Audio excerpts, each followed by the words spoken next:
We've got over 500 vehicle tests on this channel, and almost all of them have headlight tests, so if you want to see how the lights on your vehicle work, this is the right place to be.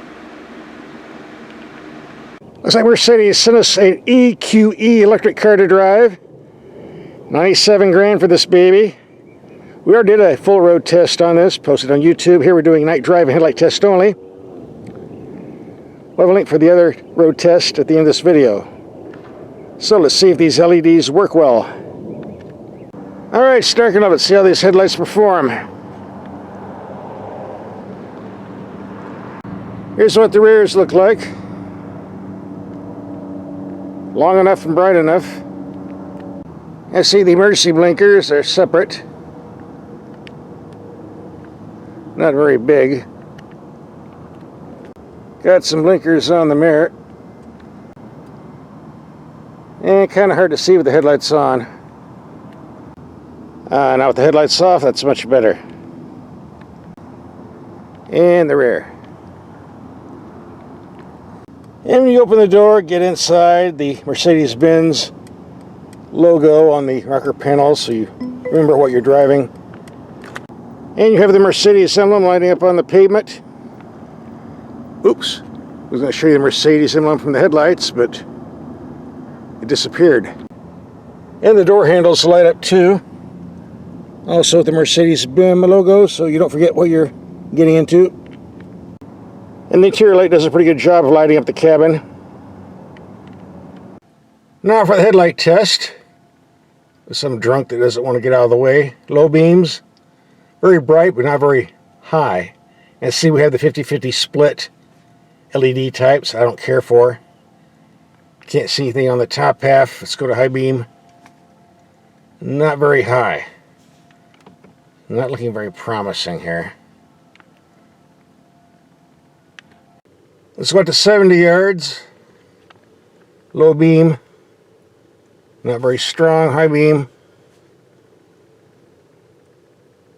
A little bit better, but we're not seeing the entire side of the building. But do we really need to go that high? Probably not. This is our 450 feet test. Let's put on the high beam so you see how far it is. Okay. The bright's on, not a problem. Low beam. Takes around 170 feet to stop a car on the freeway speeds. We're reaching out around 60% here. We're going to take this out in the sticks in a little while in the freeway. Do some more testing here. In the meantime, here's the camera system in the dark. Very, very nice. Looks great in the daytime and looks good in the dark too. And you see how everything's lit up on the camera, even though it's pretty dark in person. If you like the head-up display, you can turn it on here, like so. I'm turning it off. You have your choice of gauge cluster. This is the classic, which is the standard normal one. The understated, which doesn't show you much. Or you could have navigation, which also shows up on the main screen, so I don't know why you need two. But for quick driving, I like the sport gauge cluster, and I'll show you why later when we take this vehicle out. In dynamic, sport, individual, comfort, take your pick. And like all Mercedes-Benz, you can't turn off the auto-dimming mirror unless you put a piece of tape over the sensor hole. Just the way it is. I don't like that. I don't like dark glass driving in city traffic, but don't have a choice in this one. As you can see, we have a light show going on in here. You can change the colors to your liking. If you hit the accelerator, get that nice red glow.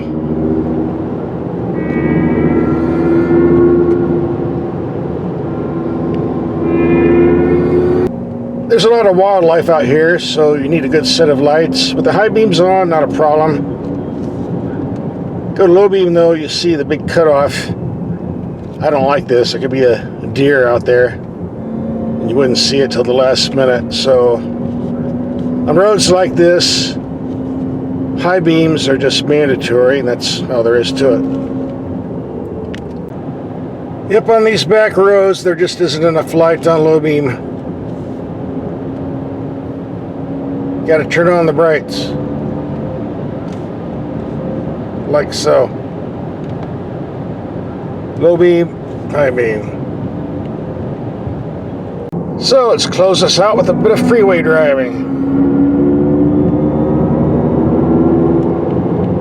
And no, the low beam's not reaching out. High beams, yes.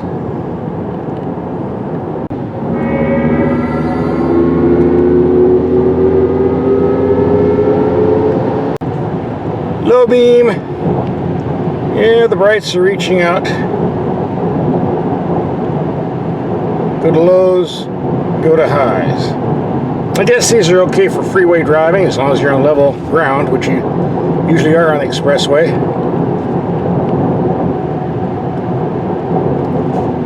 Kind of bumpy pavement we got here.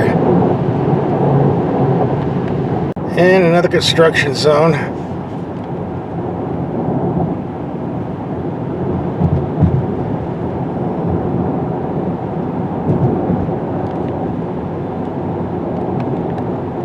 I like the solid color neon sign, but this flashing thing, disco I call it, is kind of annoying after a while. I'll have to find a way to change this. That concludes our night drive. As far as the headlights go, they're not the best I've ever used. Nothing really wrong with them, but not as good as some of the other Mercedes-Benz headlight tests I've driven in the past few months. They'll do. I'd say rated B-, C+. They're usable. Now, if you want to see the full road test to performance driving, here's a link coming up. Just click and watch. You might as well watch it. You're already here.